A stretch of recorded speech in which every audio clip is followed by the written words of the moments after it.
Bom, aí tivemos uma grande discussão esses dias atrás, mais que 15 dias atrás, a Câmara, mais que isso, a Câmara aprovou um projeto aqui em Matão que tornava as autoescolas serviços essenciais, na esperança de que isso fizesse o município e o estado entender que na pandemia, por exemplo, é educação, é um setor de educação, o entendimento era esse. E, portanto, por ser de educação, tinha que estar funcionando, formando alunos, novos motoristas e tudo e tal. Isso foi aprovado, foi para a prefeitura que vetou. Quando o prefeito veta, por alguma razão que ele alega, volta o projeto para a Câmara que, então, derruba ou mantém o veto. Né? Se derrubar o veto do prefeito, se torna lei. Se manter o veto, a lei fica inócua, sem validade. Aí, segunda-feira agora, eles votaram o veto. O que deu na votação, afinal de contas? Tanta informação. Hã? Unânime. Unânime o quê? Derrubaram o veto do prefeito. Então foi derrubado o veto do prefeito. Neste caso, a própria Câmara promulga, publica e torna lei. Sim. Isso vai se tornar lei, certo? Mas isso aconteceu mediante muitos... ainda que por unanimidade o veto tenha sido derrubado, há aqueles que... Daqui a pouco eu vou conversar com o vereador Davison, ele votou também derrubando o veto e tal, ele vai explicar por que, nesse caso, embora sendo da bancada do prefeito, derrubou o veto do prefeito. O próprio autor, que é o vereador Everaldo, daqui a pouquinho. Mas antes, deixa eu conversar aqui para entender do setor de autoescolas. Vou conversar com um deles, o Adalberto vai conversar agora com um deles, para a gente entender o que esse setor agora, como é que o setor está reagindo a uma aprovação, ainda que mediante veto, mas que passou pela Câmara. E a gente estava falando desse assunto importante, que foi essa lei que foi aprovada pela Câmara, tinha sido vetada pelo prefeito municipal, isso há 15 dias atrás. Quando veio para a Câmara, na segunda-feira, se não me engano, dia 3, a Câmara pediu vistas desse projeto, né? Ficou tramitando mais uma semana e na segunda-feira agora entrou na pauta da Câmara Municipal de Matão, tá? E eles acabaram, os vereadores, todos eles, derrubando o veto do prefeito municipal, né? Derrubando o veto e a lei passa a ser aprovada então pela Câmara. Agora tem que sancionar, a lei tem que ser... Se já não saiu no Jornal Comarca, nós vamos dar uma olhada no Jornal Comarca, mas creio que sim, se tornando lei, beneficiando aí os centros de formações de condutores aqui do município de Matão. Estamos prontos? Podemos conversar com o Kleber? Agora sim, Kleber Manzini, proprietário do CFC de nossa cidade, que é o Centro de Formação dos Condutores. Kleber, bom dia, tudo bem? Bom dia, Adalberto, tudo bem, graças a Deus. Bem, Kleber, durante toda essa pandemia aí, teve um bom momento que o Centro de Formação de Condutores ficaram fechados sem poder estar atendendo a população. E agora com essa nova lei que foi aprovada na Câmara, se voltar a fechar novamente, talvez dê a garantia para que vocês possam atender a população. É isso que vocês esperavam, Kleber? Olha, Adalberto, é isso mesmo. A gente, assim como profissionais da área do trânsito, né, nós participamos de um processo muito importante na vida do cidadão. E é o momento que ele tira a sua carteira da habilitação, né, adquire o seu direito de dirigir. E diante da situação da pandemia, aí, a gente sabe todas as dificuldades, né, que atingiu não só a nível municipal, mas o mundo inteiro está sofrendo com isso. Então nós também fomos assim atingidos, vamos dizer assim, né, de poder não poder trabalhar, melhor dizendo, e atender a necessidade do cidadão, né, de conquistar o seu direito de dirigir. Virou um caos, irmão. Imaginamos. Kleber, você foi uma das pessoas que procurou o Legislativo para que esse projeto de lei entrasse em votação, é isso? Isso, eu procurei, né, eu tenho amizades aí com vários vereadores, em especial aí o vereador Everaldo, né, a gente se conhece de longa data, então eu procurei ele, conversei, fomos assim aprofundando esse assunto, né, da importância de ter o CFC para poder atender essa necessidade do cidadão. Aí nós acabamos elaborando um projeto aí para ver qual que seria a reação, né? Sempre pensando em beneficiar o cidadão, para que ele não possa ficar parado, né? Hoje em dia nós sabemos aí os transtornos que geram uma pessoa sem habilitação, né? Quantas pessoas que poderiam ter conquistado o seu primeiro emprego e não conquistaram por falta de habilitação. Aí acaba estimulando, por exemplo, as pessoas a dirigirem até sem habilitação, ilegalmente, a dependência, né, Adalberto, de outras pessoas, familiares. Podemos dizer também os gastos, né, com ônibus, táxis, mototáxis, Uber. Enfim, a gente só foi em busca do direito do cidadão de dirigir, legalmente falando. Bem, agora voltou tudo ao normal, graças a Deus, o FC está funcionando normalmente. Houve um acúmulo de pessoas que procurou e agora vocês estão com esse acúmulo, estão atendendo esse acúmulo agora, ô Kleber?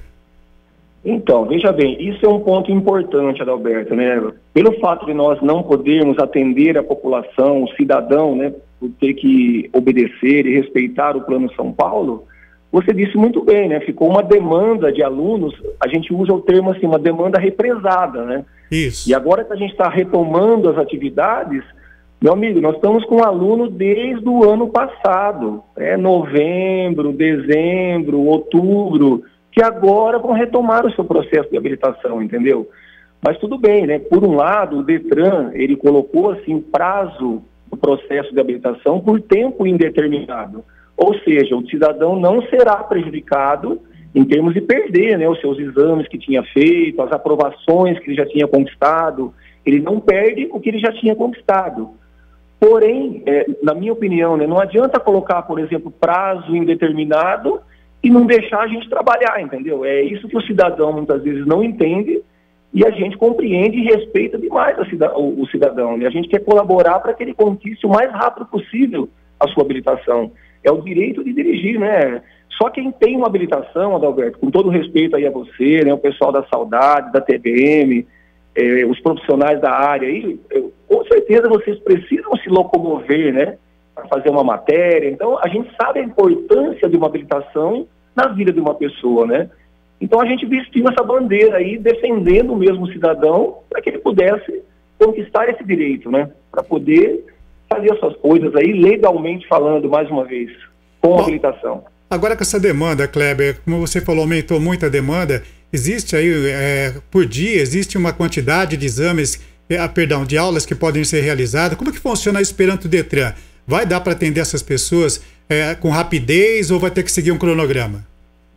Não, a gente tem que seguir o cronograma, viu, Adalberto? O Detran, ele limita, né, a capacidade de sala de aula, tudo assim baseado no Plano São Paulo, né? A limitação atual agora, por exemplo, de uma sala de aula presencial é 30%.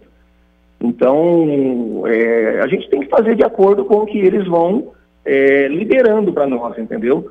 Porém, vai ficando, né, acúmulo em cima de acúmulo de alunos, né? Vai demorar para chegar no 100%.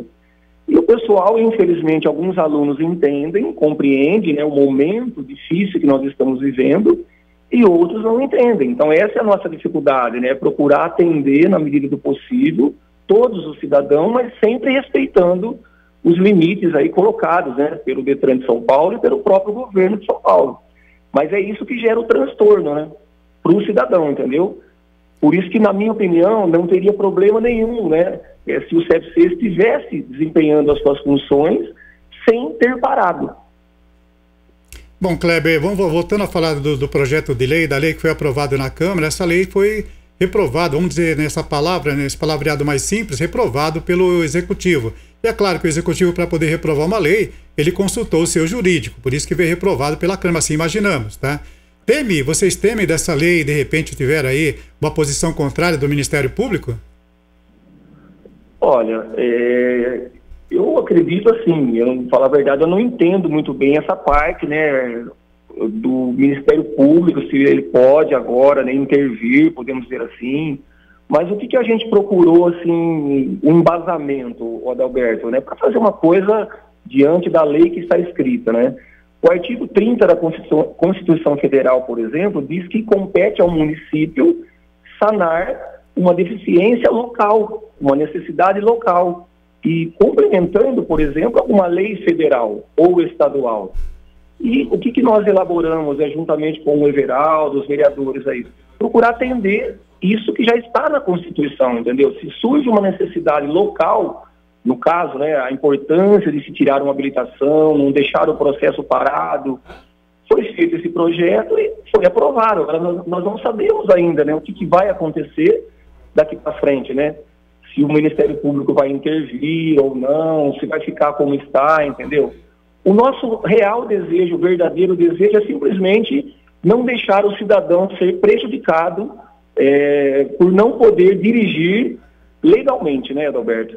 É a nossa luta aí para poder trabalhar e atendendo, né? A gente faz parte desse processo, como eu te disse, né? Tá certo. Tá certo, Kleber. Vamos torcer para que tudo volte ao normal como agora, para que não tenhamos que fechar nada novamente, para que todos possam continuar trabalhando e garantindo o sustento da família, o que é mais importante também nesse momento, né, Kleber? É isso mesmo, Adalberto. E eu, assim, como instrutor de trânsito, eu sempre gosto de falar para os nossos alunos, né? E falo agora de uma forma geral aí para todos os ouvintes e quem está nos vendo também aí. É muito importante o cidadão entender o seguinte, né? O valor de uma habilitação. É uma diferença, né? O preço de uma habilitação é o que você paga para conquistar esse direito, né? Os exames, as taxas, enfim.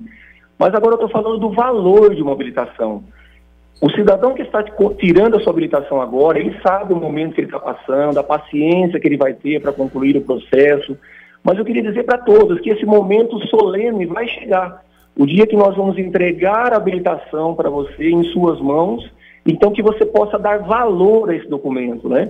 E o que eu quero dizer em outras palavras, né? Que você possa dirigir de uma forma segura, né? Protegendo, preservando a vida, porque você sabe o quanto foi difícil para você conquistar esse direito, né? Okay. Que não saia fazendo coisas erradas aí, nesse sentido, entendeu, Adalberto? A nossa missão como instrutor é isso, é semear esses valores, né?